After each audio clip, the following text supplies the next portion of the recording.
El destino de todo ser humano radica en ser bendecido o condenado con un don en particular, y, sin importar la magnitud o el impacto que éste pudiera tener, el propósito de nuestra existencia siempre se oculta detrás de él. Si alguien le hubiera dicho que un nombre sería lo que lo arruinaría todo, no habría tenido dificultad en creer que era cierto. Dora siempre había sentido un desprecio particular por los nombres, por las etiquetas. Eran limitantes y terriblemente opresivas. Detestaba cómo la encasillaban, la forma en la que la condenaban a ser solo eso. No podría ser más, ni tampoco podría ser menos. Su etiqueta siempre la devolvería al camino designado, sin importar sus esfuerzos. Esa podría ser una de las razones por las que Dora era una de las pocas personas, por no decir la única, que no odiaba vivir en Arcadia. La ciudad había sido nombrada en honor a su belleza, su armonía y su seguridad, pero estaba muy lejos del paraíso que su nombre prometía.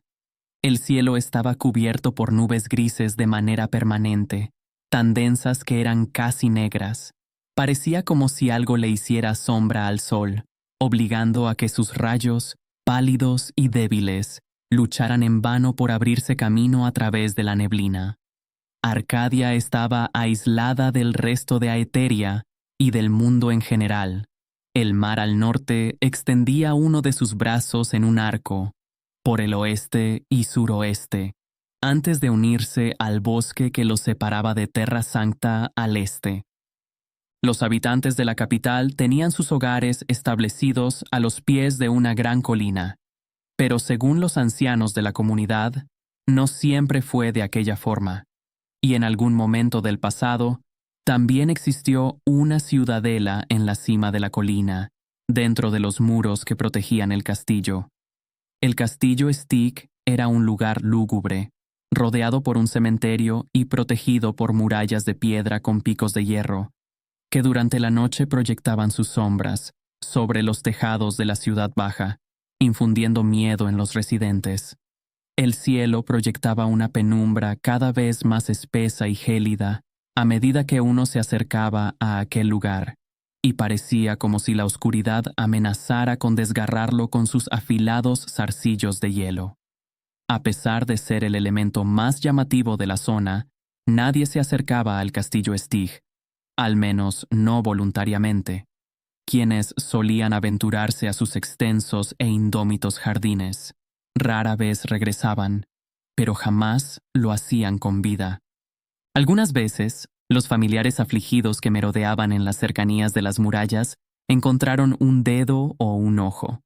Incluso una vez, cuando los ciudadanos buscaron rebelarse, la última persona que había entrado al castillo regresó a casa, en su mayoría ilesa, a no ser por el vacío en su pecho.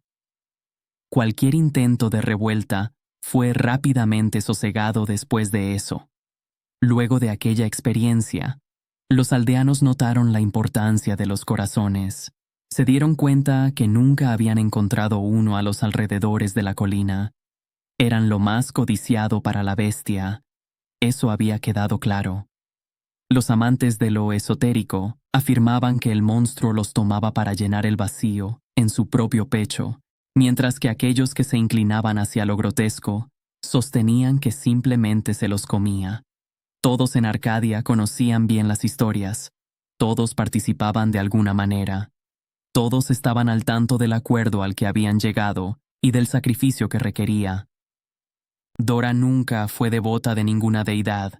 Sabía que los antiguos dioses podían ser inmensos y poderosos, pero carecían de benevolencia y misericordia. También sabía que de cualquier modo, siempre se les debía ofrecer presentes apropiados, incluso a los más oscuros de ellos. Desde que Dora tenía uso de razón, las cosas habían funcionado de la misma manera. Cada año, un nuevo nombre, un nuevo sacrificio, y cada año, la espantosa evidencia de lo que había sido de ellos. El sorteo de otoño sonaba bastante inocente, pero su propósito no era otro que la selección de una nueva víctima, una ofrenda para aplacar a la bestia que se escondía detrás de aquellos muros. Hubo ocasiones en las que aquellos que entraban al castillo intentaron luchar. como cuando el nombre de Klaus surgió del cuenco de cristal hacía 5 años, y su hermano declaró que él lo acompañaría. Una chispa de esperanza había surgido al ver a los dos hombres, que eran conocidos por su fuerza y coraje, adentrarse al castillo buscando derrotar a la bestia. Todo el pueblo acudió a verlos cruzar las puertas juntos, y por un tiempo esperaron verlos regresar, pero ellos nunca lo hicieron. Otros buscaron escapar de su destino, pero, ya sea al negarse a entrar o huyendo, nunca salió bien, y el pueblo siempre pagó el precio. Si una ofrenda no ingresaba al castillo antes de que el sol del primer día de otoño se extinguiera, de igual forma, desaparecería durante la noche, y cualquiera que los hubiera ayudado a evitar sus destinos, amanecería con los ojos vacíos. Incluso, si no habían sido seleccionados, huir no era una opción. Aquellos que decidieran empaquetar sus pertenencias y abandonar Arcadia por agua, se ahogarían no muy lejos de la orilla, o si lo hacían por el bosque, se enfrentarían a una manada de lobos hambrientos, cuyos colmillos afilados centellaban entre las sombras. Dora sabía que la conducta de esos lobos no era normal, demasiado estratégicos para ser simples animales, pero asumió que ellos estaban tan malditos como quien los dirigía. En Arcadia nadie se atrevía a pronunciar el nombre del antiguo rey en voz alta. Posiblemente, ni siquiera se atrevían a mencionarlo en la privacidad de sus mentes. Y si, por casualidad, alguien osaba susurrarlo alguna vez, no volvería a cometer ese error por segunda vez. Después de todo, llamar a su nombre equivaldría a una invitación para una visita nocturna, una llena de sombras y ojos rojos brillantes. La maldición, la sombra, la bestia. Los viejos cuentos, que corrían entre los callejones de la ciudad, decían que en un pasado lejano había existido un hombre cuya belleza rivalizaba con su poder y posición, pero su destino quedó marcado por una maldición que lo perseguiría a lo largo de los años. Había quienes insinuaban que selló un pacto oscuro con demonios de tierras lejanas, aceptando entregar su alma a cambio de un poder inmenso, pero solo había logrado ser transformado en una criatura de pesadilla. Por otro lado, había quienes llenos de rabia y resentimiento iban aún más allá afirmando que aquel ser tan perverso nunca podría haber sido un ser humano en primer lugar, y que aquella entidad se trataba de un alma corrompida, condenada a deambular por la tierra desde tiempos inmemoriales, atrapada en un tormento eterno. Pero nada de eso era relevante, porque sin importar cuál fuera la razón, año tras año, el acuerdo debía cumplirse sin falta y una ofrenda debía ser entregada. El destino marcaría a uno de ellos y debían aceptarlo, y si no lo hacían, de igual forma serían atrapados y arrastrados a través de las puertas del castillo. El destino había marcado a Beatrix como la protagonista de aquel otoño. A sus 18 años, Beatrix fue elegida para abandonar a una familia completa, ya paralizada por la pérdida. Siendo tan solo un año más joven que Dora, Bea estuvo a solo un paso de compartir el mismo funesto destino que muchos antes que ella. Aquella última mañana de verano, la misma del sorteo, no había diferido en lo más mínimo de los demás días grises habituales durante generaciones. Aunque hubo ocasiones en las que el sol hizo acto de presencia, no se recordaba un verano adecuado entre los habitantes de Arcadia. El invierno se cernió sobre ellos durante medio año, implacable, consumiendo los días y la luz que pudieran obtener. El otoño y la primavera también llegaron, pero siempre envueltos en una grisura fría y húmeda. Sin embargo, no podía compararse a la oscuridad que reinaba en la colina, donde las sombras vivientes engulleron el castillo Estige durante todo el año. Como lo habían hecho cada víspera de otoño, las personas se arremolinaron frente al rincón dionisiaco en el centro de la ciudad. La vieja taberna hizo poco por proteger sus extremidades endurecidas del viento que recorría las calles, pero a sus mentes inquietas no les importó. Cientos de miradas expectantes siguieron los pasos del alcalde y su comitiva, mientras se dirigían a la pequeña tarima que se había alzado frente a la multitud. Aquel sistema de gobierno no era oficial, pero era lo mejor que pudieron hacer estando en una comunidad aislada y sin un señor entre sus habitantes. En el centro de la plataforma había un cuenco con los nombres de todos los presentes, y la tensión en el aire fue palpable cuando el alcalde se acercó a él. La niebla pareció haberse densificado por la ansiedad de aquellos que sabían que, en breve, su futuro estaría en manos del azar. Beatrix Helios.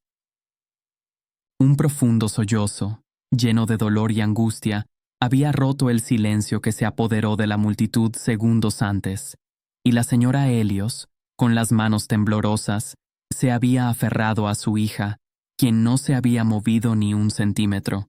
Dora se había sobresaltado y apartado sus ojos, que hasta entonces habían estado fijos en Bea, para dirigir una mirada desesperada a Flavian Basile. Su mirada había recorrido la plaza y todos habían evitado cruzarla, pero a Dora no le importó. Todo lo que había deseado en ese momento fue poder borrar las palabras que habían escapado de los labios del alcalde, retroceder en el tiempo y deshacer lo que había sucedido. ¿Beatrix Helios? La voz de Basile había resonado en el aire de nuevo, sacudiendo a Dora desde lo más profundo. Bea, de pie junto a Dora, había enderezado sus hombros, luchando por mantener la compostura, incluso con su madre todavía entre sus brazos.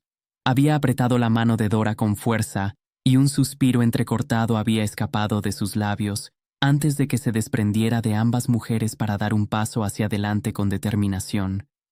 «Estoy aquí, señor». La mirada del alcalde se había posado en la pequeña rubia y asintió una vez antes de aclararse la garganta. «No». La voz de Dora había sido apenas un susurro, pero en la quietud de aquella mañana, ese suave sonido pareció retumbar. Sin embargo, no se detuvo allí. Dora ignoró deliberadamente los murmullos que llenaron el aire y los ojos ardientes de Bea, que parecían intentar perforar su perfil. Con más seguridad, se había aclarado la garganta y buscado la mirada del alcalde. «No», declaró con fuerza. Su voz había resonado con una determinación que nadie anticipó. «Yo tomaré su lugar. Seré voluntaria». Un fugaz y casi imperceptible ensanchamiento en los ojos de Basile fue lo único que había delatado su desconcierto, pero no le había tomado más de un par de segundos recuperar la compostura y hablar con su habitual voz impasible, serena y monocorde. «Tienes 24 horas para poner en orden tus asuntos y reunir las pertenencias que desees llevar contigo. Debes presentarte aquí, a más tardar, 1 hora después del amanecer. Si al mediodía de mañana aún no te has presentado, nos veremos obligados a buscarte y llevarte al castillo Estige por la fuerza. Considero que no hace falta subrayar las consecuencias que esto acarrearía, tanto para su familia como para todos nosotros, si no llega en el momento adecuado». Flavian Basile había pronunciado el mismo discurso durante más de 2 décadas, desde que su antecesor, Arturo Ezio, retiró su propio nombre del cuenco. Con el paso de los años, la voz de Basile se había ido apagando a medida que la lista de víctimas continuaba creciendo, y más familias lloraban la pérdida de sus seres queridos. Dora no podía culparlo. La esposa de Basile había sido entregada como tributo a la bestia, poco después de que él asumiera la posición de alcalde, y se había visto forzado a criar solo a su hijo de apenas 6 años, mientras gobernaba una comunidad en decadencia. Con cada nueva muerte, el pueblo se ahogó aún más en la desesperación, y las ofrendas, junto con sus familias, cargaron con la peor parte. Nadie salía del castillo con vida. Dora lo sabía, y aún así, no se había echado atrás. «No, señor», respondió Dora. «Bien», asintió Basile. «Nos vemos mañana».